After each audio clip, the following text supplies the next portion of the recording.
Bienvenue à tous dans ce nouveau numéro de Café avec. Aujourd'hui, je suis en présentiel avec Valérie Oran-Berger, c'est ça? Bonjour, oui. Parce que le nom de famille n'est pas forcément courant, je crois. Non, pas trop. Et avec Valérie qui est gérante de la librairie Lovie Vacant, pour les personnes qui connaissent. Et bien avec elle, on va parler de livres, bien sûr, et surtout de livres qui sont susceptibles de changer notre vie.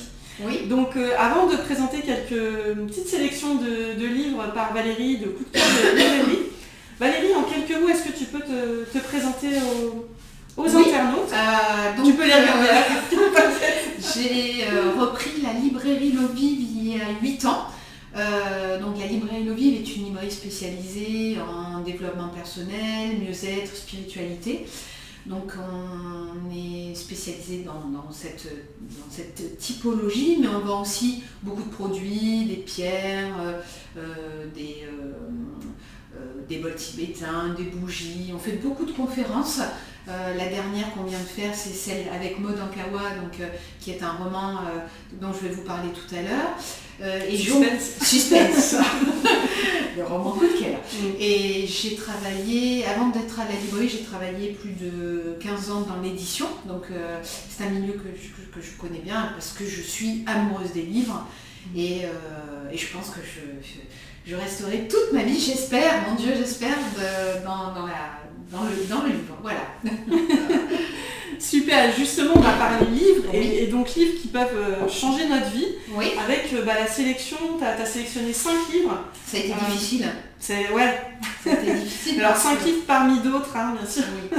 Alors la sélection du moment... Je te laisse aller dans l'ordre que tu veux pour les présenter. D'accord, alors je vais commencer par le dernier qu'on a mis en valeur il n'y a pas très longtemps puisque l'auteur est Maud Ankawa. Et Maud est venue en conférence au début du mois de janvier.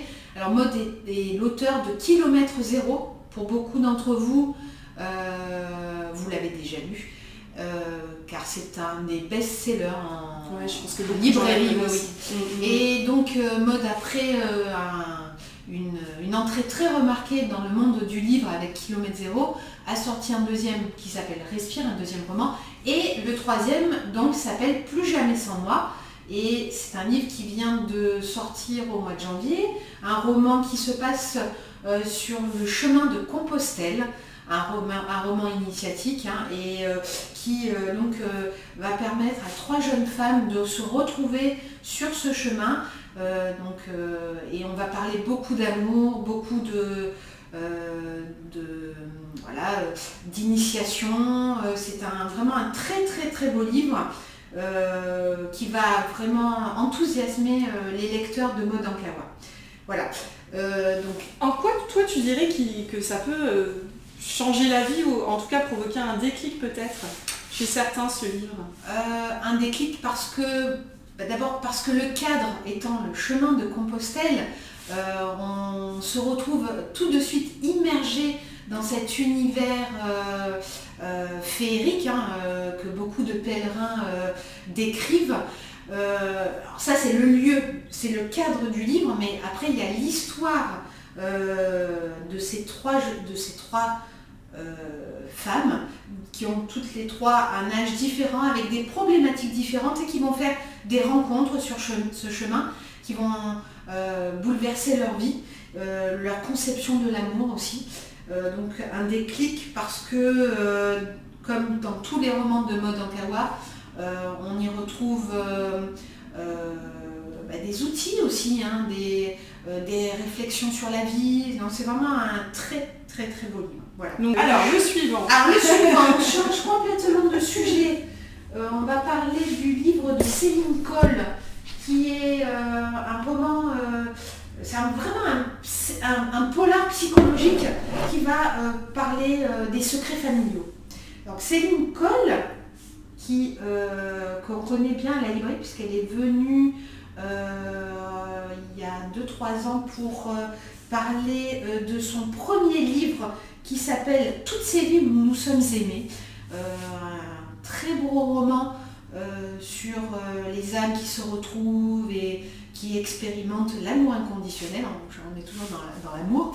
Et donc Céline est un auteur qui est spécialisé aussi dans la numérologie. Elle a écrit un livre qui vient de sortir sur les flammes jumelles. Et donc le roman Un secret peut en cacher un autre, c'est donc un vrai polar. Moi je l'ai démarré et en 3 heures de temps, je l'ai terminé parce que j'ai été tout de suite prise dans l'histoire de cette jeune femme qui en fait va rencontrer des problématiques dans sa vie, des problématiques de santé, et elle va aller à la rencontre de plusieurs thérapeutes qui vont la faire réfléchir sur sa lignée familiale. Et donc en même temps qu'on a l'histoire de l'héroïne, on a en parallèle l'histoire de sa grand-mère. Enfin, et ça se lit comme ça, en allant d'une histoire à l'autre, et on se rend compte que tout se regroupe, tout se recoupe en fait. Et donc on veut savoir la fin, on veut savoir pourquoi, on veut connaître ce qui tient cette héroïne.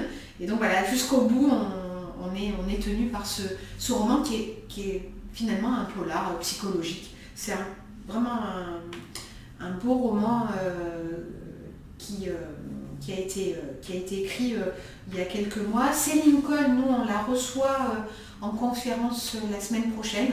Elle va venir nous parler des flammes jumelles. Voilà, donc Céline Coll, un très très beau roman aussi. Super, donc là c'est plus pour les gens qui s'intéressent à la spiritualité et aux lignées familiales, oui, et au transgénérationnel, peut-être dans leurs problématiques à oui, eux. Tout à fait, parce que l'héroïne va aussi aller faire des thérapies, elle va aller tester d'autres thérapies qui vont lui ouvrir des univers auxquels elle n'avait pas accès. Voilà, donc c'est très, très plus un côté polar. Très bien. Donc ton troisième coup de cœur. Alors mon troisième coup de cœur, c'est un auteur qui s'appelle Christophe Fauré. Excusez-moi, je remets ma petite carte. Alors Christophe Fauré, c'est un psychiatre très connu et reconnu, qui est spécialisé dans le deuil et l'accompagnement des personnes donc en deuil. Christophe Fauré est un auteur qui s'intéresse beaucoup à ce que devient l'âme après le départ. Il est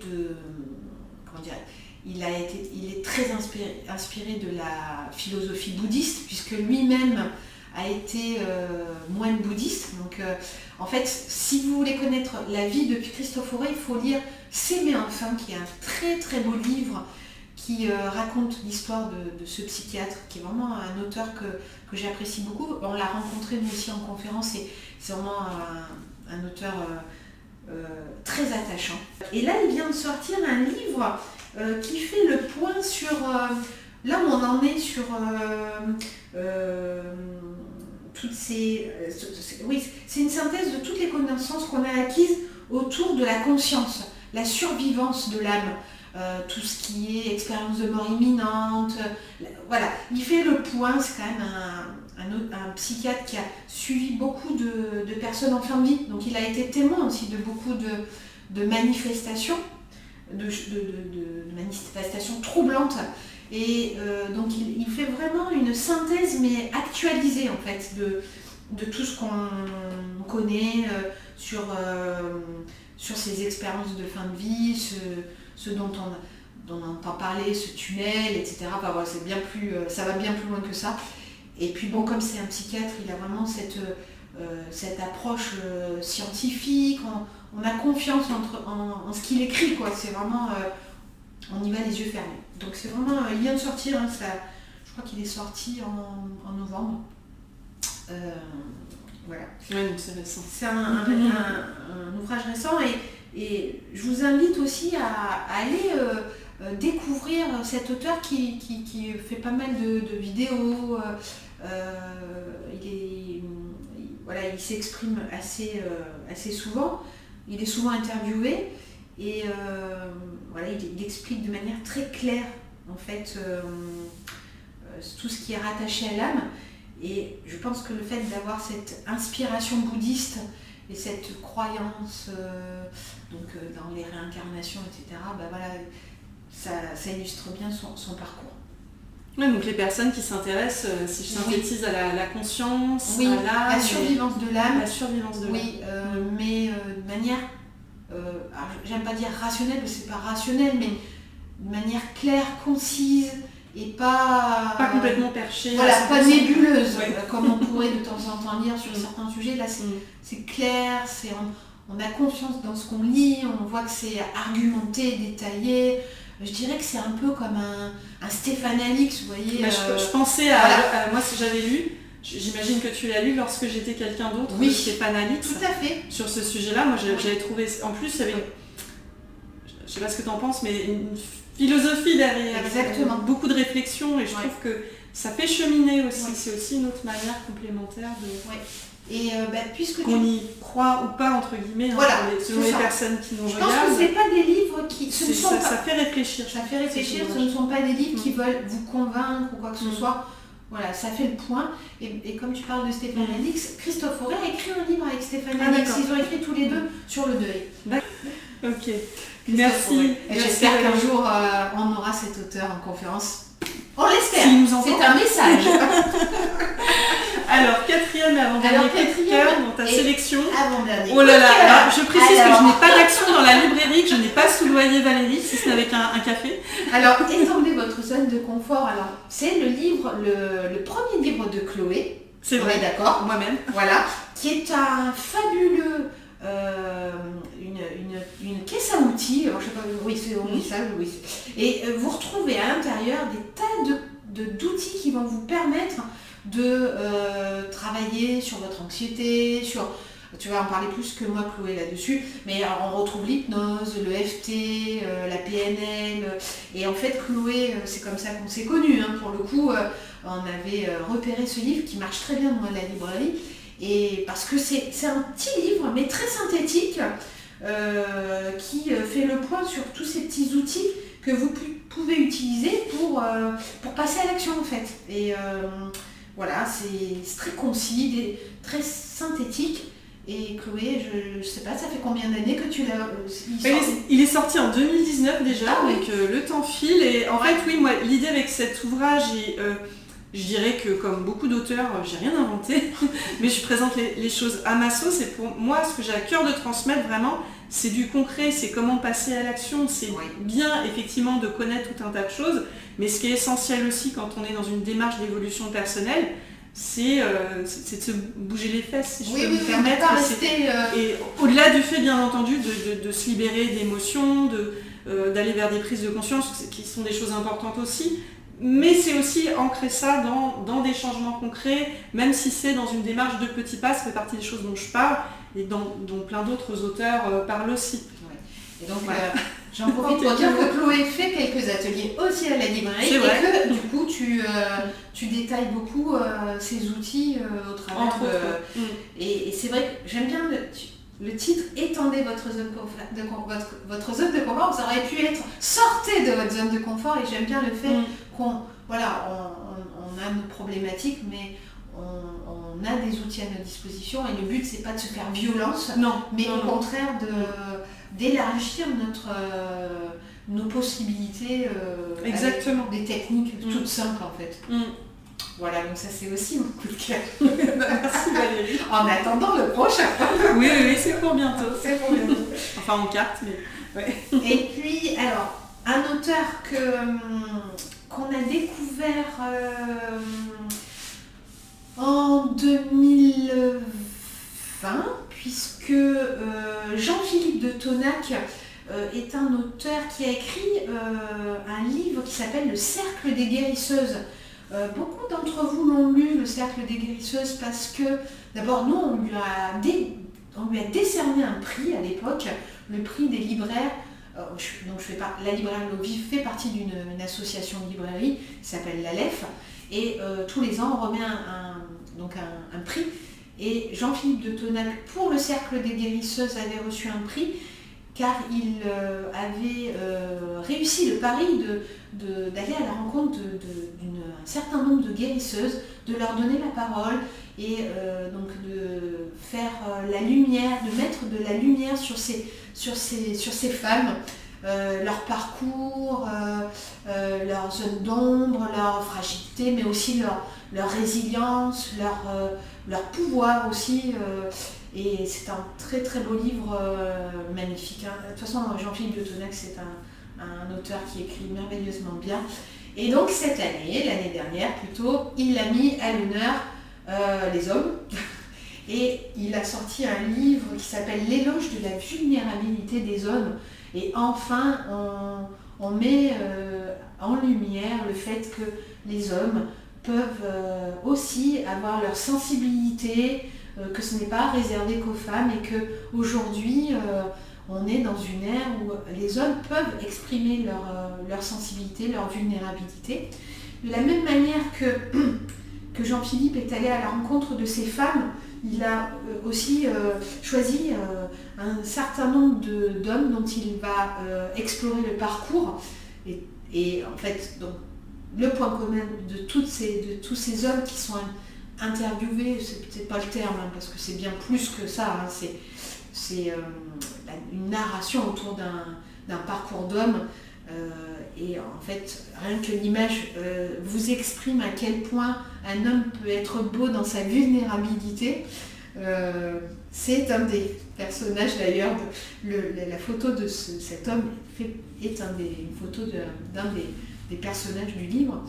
Et voilà, c'est vraiment un livre qui réconcilie avec une belle part du masculin, le masculin sacré aussi, hein, de la même manière que le féminin sacré. Et le jour où on arrivera à réconcilier les deux, on aura déjà avancé. Et donc je vous conseille de le lire, c'est sorti chez Guy Trédaniel.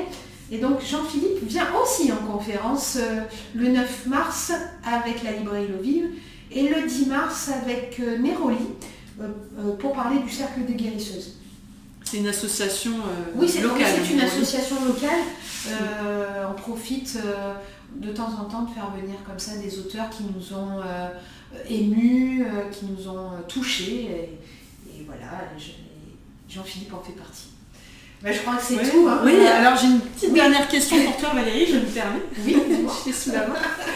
Merci en tout cas pour ces 5 livres. Vu qu'effectivement à la librairie, vous recevez pas mal d'auteurs. Oui. Et je sais que quand on échange, t'en parles régulièrement, et je sais qu'il y en a beaucoup qui t'ont marqué, qui inspirent beaucoup de gens. Oui. Mais là, dans ce qui te vient, tu vois, parce que moi j'aime beaucoup parler d'évolution personnelle sur cette chaîne et puis ailleurs, dans ton ressenti à toi, quels sont les auteurs qui t'ont le plus marqué dans tes rencontres, dans tes échanges, en conférence? Je sais, c'est dur comme question. Ah, c'est difficile. Mais si tu peux nous donner quelques noms éventuellement, si t'en as. Alors, je vais être honnête, alors je vais faire une réponse de Normand. Mais clairement, dans tous les auteurs que j'ai reçus, et Dieu sait si en 8 ans, j'en ai reçu quand même quelques-uns, et j'ai eu que des belles rencontres. Mais alors, allez, si vraiment je dois choisir, allez, je vais en choisir que 4, parce que je peux pas choisir plus. 4 ou 5. Bon, allez. Alors, Stéphane Alix, quand même. Bon, clairement, Stéphane Alix, c'est un auteur qui m'a vraiment touchée dans plusieurs livres, mais notamment le livre dont tu as parlé, Lorsque j'étais quelqu'un d'autre. C'est vraiment un auteur qui a marqué le tournant de ma vision sur bon, j'aime pas trop le terme, mais sur l'au-delà, sur la réincarnation. C'est vrai que c'est un auteur qui m'a rassurée, en fait, beaucoup dans ce que j'ai pu lire, découvrir. Voilà, Stéphane Alix, clairement. J'ai beaucoup aimé Agnès Stevenin, qui est un auteur de chez Mama Édition, qui a écrit plusieurs livres et qu'on a reçu 2-3 fois.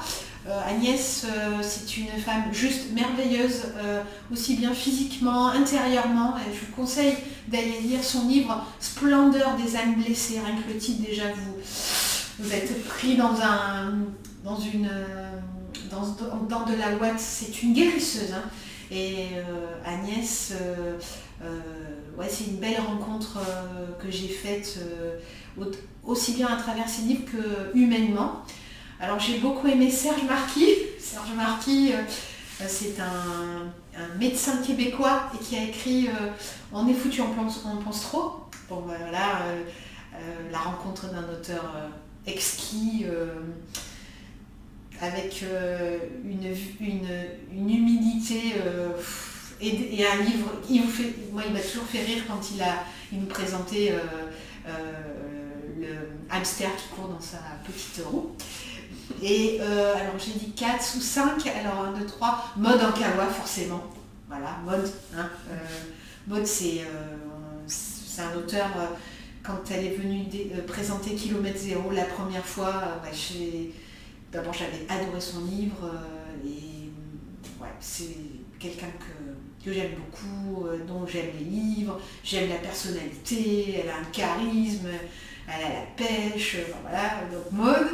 Et allez, j'hésite entre les deux, j'en ai trop. Allez, Sylvie Ouellet, qui est un auteur québécois qui a écrit Être ou ne pas être, la mission Être ou ne pas être.